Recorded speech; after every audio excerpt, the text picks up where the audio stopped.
SIP and lump sum investment क्या होता है देखेंगे इस वीडियो में। तो चलिए फिर तो हम इस वीडियो में देख रहे हैं एसआईपी एंड लमसम इन्वेस्टमेंट क्या होता है। बहुत लोगों से आपने सुना होगा कि इस म्यूचुअल फंड में मैंने एसआईपी किया हुआ है। आप स्टॉक मार्केट में भी एसआईपी कर सकते हो। अब एसआईपी ये कोई वर्ड किसी पर्टिकुलर इन्वेस्टमेंट के साथ रिलेटेड है नहीं। मतलब म्यूचुअल फंड तो म्यूचुअल फंड ही एसआईपी करना है, ऐसा कुछ नहीं होता है। एसआईपी का मतलब होता है सिस्टमैटिक इन्वेस्टमेंट प्लान। अब सिस्टमैटिक इन्वेस्टमेंट प्लान का मतलब ये होता है कि अगर आपने हर महीने को एक स्पेसिफिक डेट को, जो स्क्रीन पे थोड़ा देख लेते हैं, systematic investment plan that is SIP.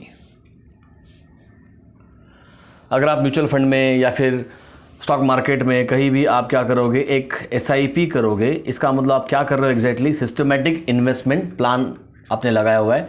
यानी किसी महीने की तारीख को, एग्जाम्पल के तौर पर हम लिखते हैं हर महीने की 10th को, हर महीने की 10 तारीख को आप क्या कर रहे हो, आपके अकाउंट से पैसा डिडक्ट हो रहा है, राइट। आपको पैसा होगा डेबिट बेसिकली आपके अकाउंट से, और वो उस इन्वेस्टमेंट के टूवर्ड्स जाएगा। फिर वो म्यूचुअल फंड हो सकता है, ज़्यादा करके म्यूचुअल फंड का ही टर्म यूज़ होता है डेफिनेटली। और आप इक्विटी मार्केट में यानी आप स्टॉक मार्केट में भी डायरेक्टली किसी शेयर को परचेस करना है, आप हर महीने में भी परचेस कर रहे हो। हर महीने में 1 तारीख को आपका सैलरी आ गया, मान लीजिए 8 तारीख को आ गया, 10 तारीख को आपका अकाउंट में डेबिट हो रहा है। यही होता है एसआईपी, और क्या होता है। तो बात यह है कि ये ज़्यादा करके टर्म डेफिनेटली म्यूचुअल फंड के बारे में ज़्यादा यूज़ होता है, और म्यूचुअल फंड में ही इसे ज़्यादा म्यूचुअल फंड के बारे में तो मतलब कॉमनली यूज़ ये म्यूचुअल फंड में होता है, ठीक है। तो उसके बाद हम देखेंगे लमसम क्या होता है। हम सबका मीनिंग पहले समझेंगे, देन हम उसके पॉइंट्स देखेंगे। लमसम इन्वेस्टमेंट का मतलब होता है कि आप एक साथ आप पैसा डाल रहे हो। कहाँ? किसी भी इन्वेस्टमेंट में, इक्विटी में आप डाल रहे हो पैसा, या फिर म्यूचुअल फंड में आपने परचेस कर लिया। अब चलिए थोड़ा सा ना इसको मैं बाद में देखता हूँ लमसम को। पहले मैं आपको है ना एसआईपी के बारे में थोड़ा एक्सप्लेन कर देता हूँ। तो एसआईपी का मतलब क्या होता है, हर महीने की 1 तारीख को आपको, 10 तारीख को, 5 तारीख, आपके ऊपर होता है। आपने कोई म्यूचुअल फंड के साथ ज़्यादा यूज़ कर रहा हूँ मैं, ताकि क्योंकि 99.9% लोगों का डाउट म्यूचुअल फंड के रिलेटेड ही है, तो मैं उसी पे फोकस करूँगा कि आपने 10 तारीख को आपने क्या कर दिया, एसआईपी लगा लिया, ठीक है। SIP on 10th in some mutual fund, ठीक है, म्यूचुअल फंड, राइट। अब एसआईपी में अच्छा है क्या बुरा है, तो सबसे पहली बात तो मुझे इसका सबसे बड़ा एडवांटेज लगता है कि ये सबसे बड़ा क्या है, डिसिप्लिन्ड अप्रोच है। डिसिप्लिन्ड अप्रोच का मतलब होता है कि आप हमें एक इन्वेस्टमेंट का सबसे बड़ा बेनिफिट मिलेगा यहाँ पर कि हमारे सैलरी आ गई और एक डेट को, स्पेसिफिक डेट को ये अपने अकाउंट से पैसा निकल गया, और ये ऑटोमेटिकली इसको जहाँ जाना था इन्वेस्टमेंट में वहाँ चला गया। अब म्यूचुअल फंड में आप जब ये करते हो तो आपको पता होगा, म्यूचुअल फंड में एक एनएवी होता है, एनएवी नेट एसेट वैल्यू से बोलते हैं। जैसे शेयर की प्राइस होती है ना, वैसे म्यूचुअल फंड की भी प्राइस होती है। अब ये जो म्यूचुअल फंड की जो प्राइस है, ये 10 तारीख को जो भी होगी उस तारीख को आपको क्या होगा, आपका परचेस होगा। फॉर एग्जाम्पल अगर आपने 5,000 रुपीज़ का आपने एसआईपी लगाया होगा, और अगर मान लीजिए कि उस एनईवी चल रहा है उस दिन पे, एग्जांपल ले रहा हूँ मैं, 10 रुपये चल रहा है, तो आपको कितने यूनिट्स मिलेंगे म्यूचुअल फंड के, 5,000 रुपीज़ डिवाइड बाय 10 रुपीज़ आप करेंगे तो आपको कितने यूनिट्स मिलेंगे, 500 यूनिट उस दिन पे आपको मिल जाएंगे। फिर अगले महीने में आप गए और अगले महीने में एनईवी बढ़ चुका होगा, क्योंकि म्यूचुअल फंड भी ग्रो करेगा ना, जैसे शेयर मार्केट में ग्रोथ होता है। क्योंकि म्यूचुअल फंड तो अल्टीमेटली अभी म्यूचुअल फंड आगे इसमें देखेंगे, वो आप वीडियो ज़रूर देख लेना, अभी नेक्स्ट वीडियो बनेगा उसका म्यूचुअल फंड का। बट थोड़ा म्यूचुअल फंड से पे थोड़ा सा ज़्यादा फोकस नहीं होगा मेरा, यहाँ पे मेरा एसआईपी पे फोकस होगा। तो अगर जब आपकी एनएवी की वैल्यू बढ़ जाएंगी, 10 की 15 हो जाएंगी मान लो, तो आपको 5,000 डिवाइड बाय 15 जो भी यूनिट्स आता है वो आपको मिलेंगे। बेसिकली आपको एवरेजिंग का बेनिफिट मिलेगा। तो यही मेरा सेकंड पॉइंट आता है कि आपको क्या होगा, आपका एवरेजिंग होगा, आपकी इन्वेस्टमेंट में एवरेजिंग। तो आपका बढ़ते हुए मार्केट में ज़्यादा बेनिफिट नहीं है एसआईपी में, गिरते हुए मार्केट में थोड़ा बेनिफिट मिलेगा। मतलब 10 का यूनिट ज़्यादा मिलेंगे ना आपको। अगर आपकी 10 रुपये की एनएवी अगर गिरते गिरते 6 रुपये हो गई, 5 रुपये हो गई, तो 5,000 डिवाइड बाय हर महीने में क्या होगा, 5 रुपये होंगे। डिपेंड करेगा कि आपका एनएवी कहाँ स्टैंड कर रहा है। तो एवरेजिंग का एक बेनिफिट मिलता है, एवरेजिंग बेनिफिट। बट मेरी बात माने तो उससे फ़र्क ज़्यादा पड़ेगा नहीं, क्योंकि आप कितना समय दोगे ना उसे, कि आज एनएवी कम है, आज एनएवी ज़्यादा है, वो तो चलता रहेगा एवरी डे। एक दिन का एनएवी उतना ही रहता है, तो आप you can not change that. Best आप SIP लगा लो, बात खत्म करो, ठीक है। जो NAV होगा हमें मिलता रहेगा, क्योंकि हम लोग एक लॉन्ग टर्म पर्सपेक्टिव को हम ध्यान में रख रहे हैं, तो आपको एवरेजिंग का बेनिफिट वैसे भी मिलने वाला है। मार्केट में उतार चढ़ाव तो आते रहते हैं, पर लॉन्ग रन में आपका NAV बढ़ेगा तो डेफिनेटली ये भी इंप्रूव करेगा। और प्लस 5000 सिर्फ मंथ है, तो आपके पॉकेट को पिंच भी नहीं है, मतलब आपको कोई बहुत बड़ा अमाउंट निकल के देना नहीं है, आपको घर बेच के कोई परचेस करने की जरूरत नहीं है। यहाँ पर आपके सैलरी से कट हो रहा है, आपको पता भी नहीं चल रहा है कि आपका SIP अकाउंट से चला गया। उसके बाद तीसरा हम देखेंगे कि आप SIP को ना टॉपअप भी कर सकते हो। टॉपअप का मतलब आप SIP को बढ़ा भी सकते हो, ठीक है। और आप SIP को कभी भी आपको चाहिए तब आप उसको स्टॉप कर सकते हो, और उसको आप क्या कर सकते हो, पॉज भी कर सकते हो, ठीक है।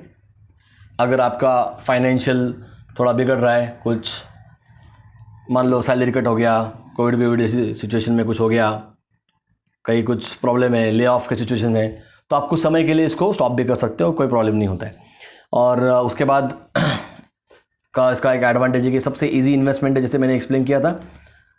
हमें टेंशन ही नहीं ना, हमारी सैलरी आ गई। फॉर एग्जांपल अगर कोई बंदा 40,000 रुपीज़ अर्न कर रहा है महीने का, जो एक एवरेज इनकम है इन पुणे मुंबई जैसे सिटी में, 40,000 रुपीज़ अर्न कर रहा है, तो उसके लिए 5,000 रुपीज़ महीने का देना बहुत बड़ी बात नहीं होगी। मैं तो बोलूँगा 20% कम से कम करना चाहिए, तो यानी 8,000 होना चाहिए। बट चलिए ठीक है, 5,000 से एग्जाम्पल हमारा है, तो 5,000 अ मंथ अगर वो देगा तो भी 35,000 उसके हाथ में है, तो उसको समझेगा भी नहीं कि चलो ठीक है, बहुत बड़ा ये इन्वेस्टमेंट क्राइटेरिया यहाँ पे एप्लीकेबल नहीं होगा। तो बहुत बड़ी अमाउंट भी आप नहीं दे रहे हो, तो बहुत बड़ा क्या बोलेंगे उनसे, फाइनेंशियल सदमा किसी को लगेगा नहीं कि अरे मैंने बहुत ज़्यादा खर्च कर दिया। उसके बाद आप देखेंगे ये किसके लिए यूज़फुल है, तो ये यूज़फुल है एक एम्प्लॉयज़ के लिए ज़्यादा करके। वैसे तो कोई भी लगा सकता है, ऐसा कुछ नहीं है, सबके लिए है, बिजनेसमैन के लिए, बट ज़्यादा करके ये एम्प्लॉयज़ को कन्वीनियंट आप बोल सकते हो। क्यों कन्वीनियंट होता है, क्योंकि सैलरी से कट होता है ना, सिंपल सी बात है। बिजनेसमैन के पास एक साथ पैसा आता है। अब मैं क्लासेस चला तो मेरे पास एक साथ पैसा आता है, फिर 4-5 महीने कुछ पैसा आता नहीं है मेरे पास, तो मुझे जो मान लो जून महीने में मुझे पैसा मिल गया, तो मुझे दिसंबर तक चलाना पड़ता है बिजनेस मेरा उसके बेसिस पे। तो मेरे लिए SIP शायद सही नहीं हो सकता, बट मैं वैसे भी करता हूँ SIP, और मैं लमसम भी करता हूँ। बट सैलरीड पर्सन के लिए क्या होता है, सैलरी आएगा तो वो उसका इनकम सोर्स एक ही है, सैलरी आएगा तो वहाँ से वो पैसा कट हो जाएगा। तो ये जनरली एम्प्लॉयज़ के लिए वगैरह थोड़ा बेटर होता है।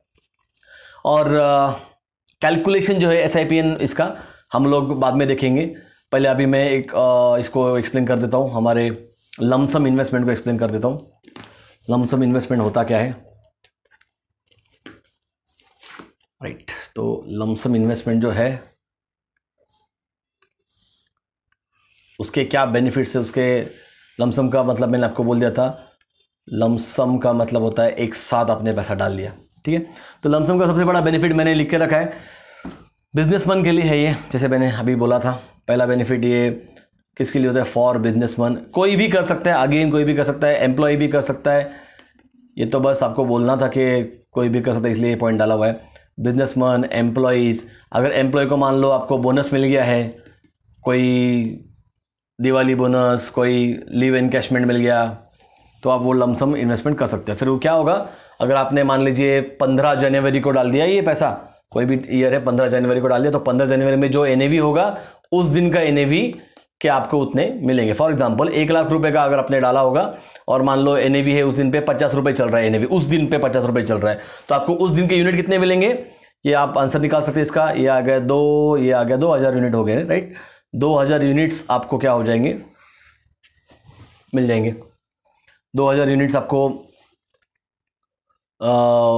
उस म्यूचुअल फंड के वगैरह आपको मिल जाएंगे। अगर आप शेयर परचेस करेंगे तो आपको 2000 शेयर्स मिल जाएंगे, अगर वो शेयर 50 रुपये का है तो, राइट। तो लमसम इन्वेस्टमेंट में आपको NAV में एवरेजिंग का बेनिफिट डेफिनेटली नहीं मिलता है।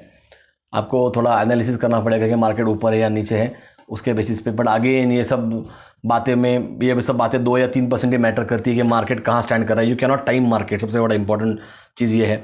उसके बाद हम देखेंगे कि लमसम में सबसे इंपॉर्टेंट, जैसे मैंने बोला कि टाइमिंग इंपॉर्टेंट होता है, बट अगेन एवरेजिंग का बेनिफिट नहीं है, तो यहाँ पे मैं बोलूँगा नो एवरेजिंग बेनिफिट।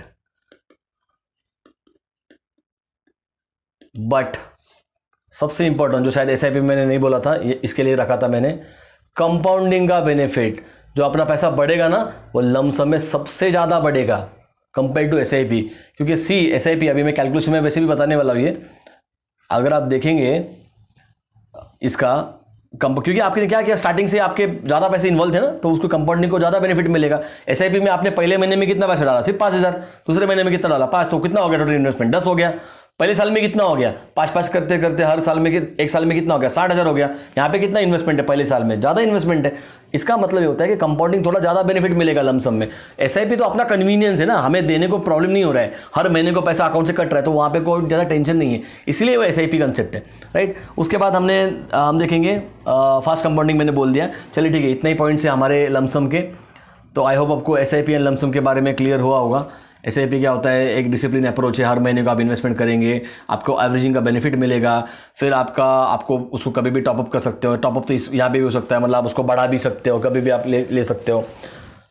अब है ना, एसआईपी करे या लमसम करे, इससे इंपॉर्टेंट है कि ना, लोग बोलते हैं कि हम कौन सा म्यूचुअल फंड ले वगैरह। अब ये म्यूचुअल फंड में कवर करूँगा, कौन सा म्यूचुअल फंड आपको लेना चाहिए और वो रीबैलेंसिंग क्या होता है, सबसे इंपॉर्टेंट कंसेप्ट मैं आपको अगले वीडियो में एक्सप्लेन करने वाला। तो यहाँ पे थोड़ा मैं रिस्ट्रिक्ट करूँगा एसआईपी एंड इसके लिए। चलिए फिर अभी हम लोग देखेंगे कैलकुलेशंस कैसे होते हैं एसआईपी एंड इसके लमसम के। चलिए फिर स्क्रीन पे तो हम लोग कर रहे हैं अभी कैलकुलेशन पार्ट, जिसमें आप स्क्रीन पे देख सकते हो कि मैंने लमसम वाला पहला पार्ट लिया हुआ है। हमने एसआईपी का एग्जाम्पल लिया था 5,000 अ मंथ, और हम लोग एक एग्जाम्पल तौर पर देखेंगे कि 5,000 अगर आप मंथली अगर आप पैसे डालोगे तो साल का कितना हो जाएगा, आपका हो जाएगा 60 लाख हो जाएगा, सॉरी 60,000 हो जाएगा। 5,000 इंटू 12 करेंगे तो 60,000 हो जाएगा। और अगर हम 10 सालों तक इन्वेस्टमेंट करेंगे तो उसका हो जाएगा लगभग 6 लाख रुपए। तो जैसे आप देख सकते हो कि मैंने यहाँ पे एक ये कैलकुलेटर कहाँ मिलेगा आपको, या इंटरनेट पे कहीं भी मिलेगा आपको। मैंने सिर्फ क्या, अब ये कोई तो एक आया हुआ है म्यूचुअल फंड, वैसा कुछ नहीं, आप कोई भी कर सकते हैं। फ्यूचर वैल्यू आप डाल सकते हो, या फिर म्यूचुअल फंड लमसम कैलकुलेटर आप डाल सकते हो, कुछ भी आ जाएगा, बहुत सारे लिंक आ जाएंगे आपको। तो लमसम में आप देखेंगे तो मैंने 6 लाख रुपीज़ लिया। अगर आप 6 लाख रुपए का डायरेक्ट इन्वेस्टमेंट करते हो, लमसम इन्वेस्टमेंट एक साथ डालते हो पैसा, और अगर आप 5-5 हज़ार के एसआईपी करते हो 10 साल के लिए, तो किस में रिटर्न बनेगा, हम लोग ये कंपेयर कर रहे हैं। तो अगर आपने एक साथ 6 लाख रुपए डाल दिया तो आप देख सकते हो आपको कितना मिलेगा, आपको 18,63,000 मिलेगा आपको, मतलब आपका पैसा 3 गुना हो जाएगा। मैंने यहाँ पे एक अजम्पशन पकड़ा है कि म्यूचुअल फंड 10-12% तो आराम से दे ही देते, तो ये मैंने 12% पकड़ा हुआ है। नंबर ऑफ ईयर्स 10 है, क्योंकि 10 साल का हमने क्राइटेरिया लिया हुआ है। अब हम देखेंगे म्यूचुअल फंड जो है आपका, अगर आप लगाते हो लमसम के अलावा कितना एसआईपी अगर आप करते हो 5,000 रुपीज़ का, तो क्या होगा। तो मुझे एसआईपी ढूंढना पड़ेगा, कहाँ गया ये एसआईपी कहाँ है, एसआईपी इस वेबसाइट पे ही था जी, एसआईपी कैलकुलेटर। कोई भी आपको बहुत मिल जाएगा, देखो यही आ गया वो तो। अच्छा, एसआईपी हम कितना कर रहे थे 5,000 है, ये 500 हो गया है। 5,000 अ मंथ करेंगे, नंबर ऑफ़ ईयर्स हम करेंगे 10 साल, ताकि इन्वेस्टमेंट हो जाएगा ऑटोमेटिक आपका कितना 6 लाख रुपए हो जाएगा, और 12% का रेट। तो देखिए कितना आ गया पैसा, 11,61,000, मतलब ऑलमोस्ट 7 लाख का डिफरेंस। यहाँ पे पैसा ऑलमोस्ट डबल हो रहा है, वहाँ पे पैसा ट्रिपल हो रहा है। तो डेफिनेटली लमसम इन्वेस्टमेंट ही हमें ज़्यादा पैसा बना के देता है। बट अल्टीमेटली अगर हम देखेंगे तो चलिए ये अभी हो गया। लमसम में आपका कितना बनेगा, 18 लाख रुपये बनेगा, और एसआईपी में बनेगा आपका 11 लाख समथिंग, 12 लाख बनेगा अप्रोक्सीमेटली। तो बात तो ये है कि इन्वेस्टमेंट फिर लमसम ही करना चाहिए क्या, एसआईपी नहीं करना चाहिए क्या? वैसे नहीं है। ये वीडियो कंपैरिजन का तो है डेफिनेटली, बट अल्टीमेटली आपको ये समझना ज़रूरी है कि एसआईपी जब हम करते हैं तब वो हमारा कन्वीनियंस के तौर पे होता है, राइट। मतलब हम हमारे सैलरी में से पैसा दे रहे, तो ये बहुत हमारे जेब को मतलब बहुत ज़्यादा दर्द नहीं हो रहा है हमें, क्या यार मैंने बहुत ज़्यादा पैसे दे दिया। इमेजिन आप 6 लाख रुपये एक साथ दे रहे हो, आप थोड़ा बहुत आपका रिस्क बढ़ जाएगा ना वहाँ पर। तो लमसम भी सही है, एसआईपी भी सही है, दोनों के अपने अपने क्या है, एक तरीके हैं। हर एक का अपना अपना कन्वीनियंस होता है। तो आप कोई भी करिए, एसआईपी करिए, आप लमसम कीजिए, कोई भी चीज़ करिए, कोई प्रॉब्लम नहीं है। बात यह है कि आप जितना स्टार्ट अर्ली करेंगे उतना कंपाउंडिंग को बेनिफिट मिलेगा। प्रॉब्लम यह है कि लोग एसआईपी एंड लमसम का वेट करते रहेंगे, आप मार्केट को टाइम करने जाएंगे और मार्केट कभी आपसे टाइम होगा नहीं। किसी को नहीं पता मार्केट का हाई क्या है, किसी को नहीं पता मार्केट का अल्टीमेट बॉटम क्या है। तो do not waste your time in finding this highs and lows of the market, ठीक है। Just start investing as early as possible. अगर आपको म्यूचुअल फंड में इन्वेस्टमेंट करना है तो स्क्रीन पे दिए गए नंबर पे, जो मेरा पर्सनल नंबर है, आप इस पर मैसेज कर सकते हो। और हम म्यूचुअल फंड में क्या करते हैं ये मिलने वाला है आपको अगले वीडियो में। तो आप डेफिनेटली अगले वीडियो को पक्का देखिए, और thank you for watching this video. मिलते हैं अगले वीडियो में जो है म्यूचुअल फंड का वीडियो।